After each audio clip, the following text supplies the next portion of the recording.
Hello, welcome to my YouTube channel, Old School English Teacher. Today we're going to talk about the third magical tool, process narration. We know that there are 8 magical tools or methods of development or rhetorical modes. We've talked about narration, description, and this video is going to talk about process narration. So let's get started. Process narration explains how something is done or how something changes. Process narration instructs and informs. For example, after you read this process narration, you will be able to change the oil in your car. Or theoretically you will be. Okay, the components of a process narration include a topic sentence if your process narration is only a paragraph long. More likely, though, you'll need a thesis statement because you'll be writing an essay.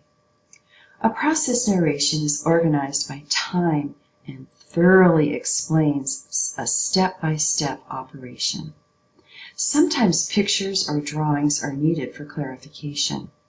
You will need a title, a conclusion, and a frame.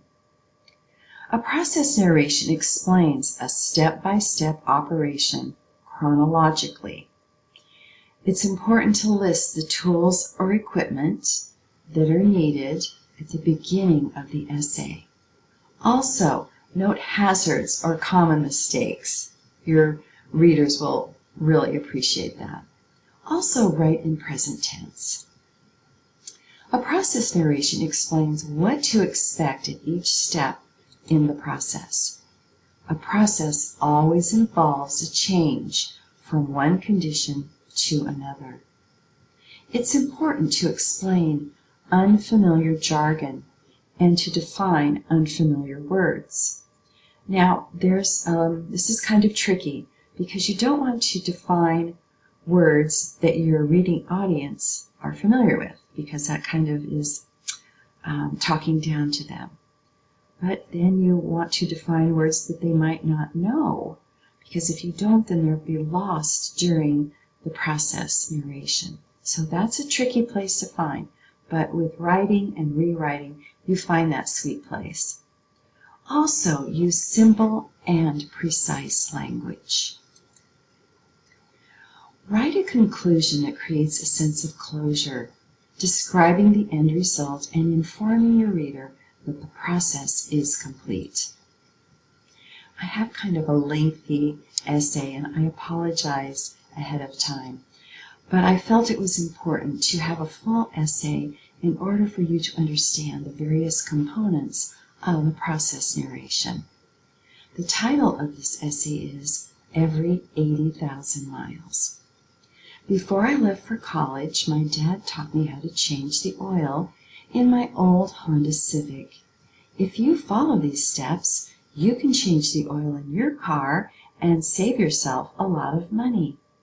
First, refer to your owner's manual so that you purchase the correct motor oil and oil filter for your vehicle.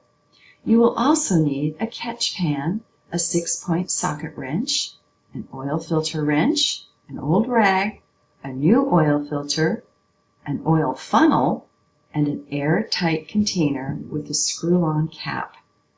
I also recommend an LED headlamp when working under the car. Now, I've highlighted the first paragraph because she gave a little background information. Who taught her how to do this and why? It was Dad that taught her. Then she has her controlling statement, her thesis. If you follow these steps, you can change the oil in your car. Then I've highlighted in red all of the equipment that she listed, and this needs to be done at the beginning of the essay. Then she continues the process, and she gives you some hints on how to do it correctly. I change my oil in the morning when the car engine is cool. Dealing with hot oil can be dangerous. First, drive your car onto a level surface and raise the front end by driving onto car ramps. Next, engage the parking brake. Never get under a vehicle that is only supported by a floor jack. Many people have been seriously injured when the jack slips. Open the hood and remove the oil dipstick. This helps the oil flow when draining the oil. Place an old towel or blanket under the car. Put on your headlamp. Take the catch pan, 6-point socket, an old rag, oil filter wrench, and new oil filter with you when you slide under the car. Next, locate the oil drain plug, which is a long bolt head at the bottom of the oil pan. Loosen the drain plug using a 6-point socket wrench, making sure the catch pan is underneath the plug hole. Drain the oil into the catch pan. Allow several minutes for the oil to completely drain. With an old rag, wipe the oil pan thread and oil drain plug clean. Once the oil is completely drained, reinstall the oil drain plug and tighten with a 6-point socket wrench. Check the owner's manual for proper torque. Next, locate the oil filter and position the catch pan under the oil filter to catch the oil. Now loosen the oil filter cap with the oil filter wrench. Next, remove the old oil filter. Make sure the filter gasket has come off with the filter. Now, rub a coating of new oil on the gasket of the new filter. Install the new oil filter onto the engine by turning clockwise. Tighten by hand about 3/4 to 1 full turn. I would recommend keeping all your equipment on the towel or blanket so that after you slide out from under the car, you can slowly pull out the blanket with all your tools and the catch pan. With your head under the hood, pour in the correct amount of oil. Again, check your owner's manual. Replace the oil cap and dipstick. Start the engine and let the engine run for a minute or two. Shut off the engine and allow the oil to settle throughout the engine. Return to the underside of your car and check for oil leaks. Repair any leaks. Back under the hood again. Pull out the dipstick and check oil levels. Add more oil if necessary. Turn engine on and drive off the car ramps. Using the funnel, pour the old oil into a container with a screw-on cap. Put away your tools so that you will know where to find them the next time your car needs an oil change. Take the used oil and used oil filter to a recycling center. The first time I changed the oil in my car, my dad relaxed on a kitchen chair in the driveway. This first oil change took me about 2.5 hours because I didn't know what I was doing. But my dad patiently coached me every step of the way. My dad isn't much of a talker, but while he sat with the morning sun warming his shoulders, he told me he was proud that his daughter was going away to college and to change my oil in my Honda every 80,000 miles. Okay, I've highlighted the conclusion because I wanted you to see that there was a little shift. She has finished explaining that process in great detail using precise language, and she's referring back to her father. And by referring back to her father, she has created a frame because she talked about her father in the first paragraph.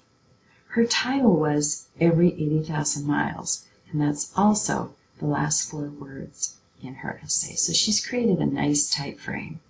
And that signals to your reader that the essay is done, and you've done it with a little bit of flourish. Okay, so the student practice, this is a challenging one. I want you to write 7 to 9 paragraphs explaining a process. Write this in first person. Use you sparingly. Follow the example that I gave you. Write in present tense for most of the essay. Organize chronologically. Now, sometimes when I'm doing a process narration, I'll forget steps. And I usually remember the steps that I forgot as I'm falling to sleep. and I think, oh my gosh, I forgot 2 or 3 steps, I forgot some supplies, so in the morning I'll go back and I'll include those steps and include those supplies. List your supplies and equipment at the beginning of the essay so that your reader, if they're going to actually change the oil in their car, they're going to gather all of these supplies. Mention any hazards or typical mistakes that people make, and our reader did that by mentioning that she changes her oil in the cool of the morning.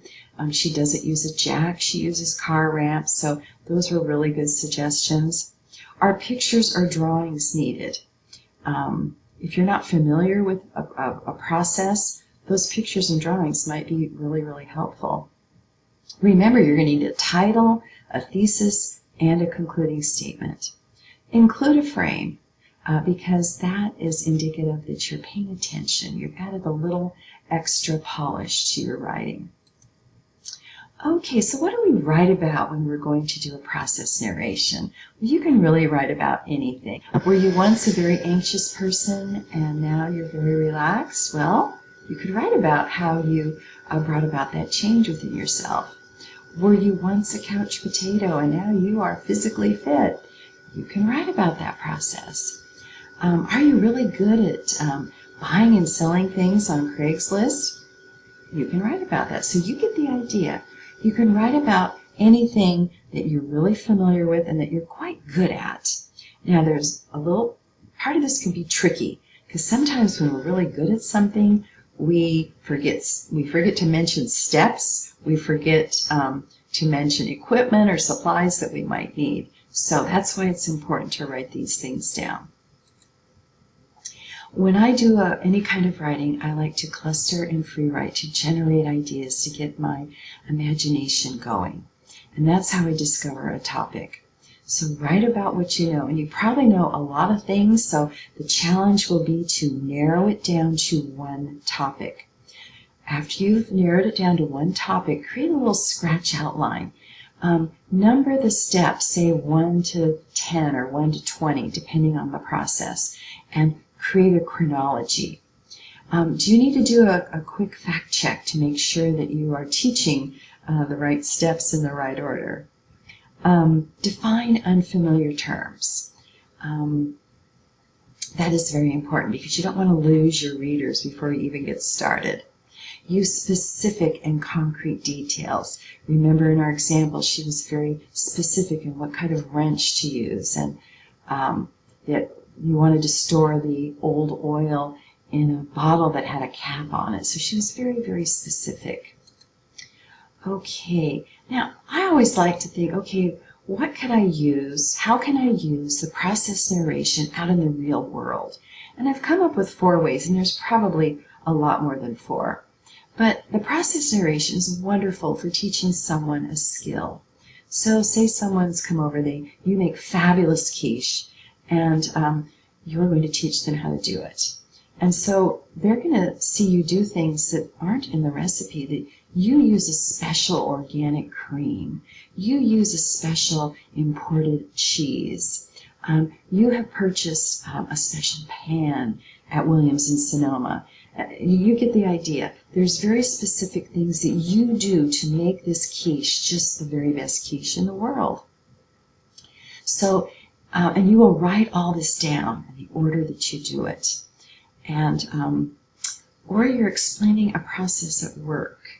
And this is very important. It doesn't matter if you are working in a fast food restaurant or if you're working in a mortgage company, whether you're cooking hamburgers or processing a loan. Every workplace has a process. And you will undoubtedly be in a position at one point or another when you're training somebody. So if you can write down the process of how to, say, deep fry potatoes, how to initiate a loan, you want to write these things down and teach the person you are training. And as you do this, you will gain a reputation for being someone who is an excellent trainer, an excellent teacher, because you have written down each of the steps. Also, if you are, say, in sales and you're selling medical equipment, you need to know the process that this medical equipment is used so that you can better explain to the physicians how this piece of machinery is used. If you are in a profession where you have to give speeches or presentations, where you're going to conferences or conventions and you are in front of people explaining a process, you are teaching people how to do something, how to create a change. And also, of course, we use it in academia when we are writing. So knowing how to write a process narration is a valuable, valuable skill. And it edifies you because you are really solidifying that process in your own mind, and you are sharing, you are teaching it to someone else. I have a wonderful book recommendation. This book is How to Stop Worrying and Start Living by Dale Carnegie. This is another oldie but goodie. It was published in 1944. And I really like this book because even in 1944, people were worrying. We think in the 21st century, we kind of invented worrying and anxiety, but believe me, it's been with us for a long time. I like Dale Carnegie's approach. He gives a step-by-step approach to how to nip worrying in the bud, and he talks about little habits that promote worrying and how to stop it. He gives wonderful examples of famous people, politicians, athletes, who were worriers, and little tricks that they used to stop worrying so that they could reach their ambitions and their dreams. So I highly recommend this book. So I hope that you will work on your process narration. It is a most valuable tool, both in academia and in the workplace. And with that, I wish you goodbye, good luck, and of course, good writing.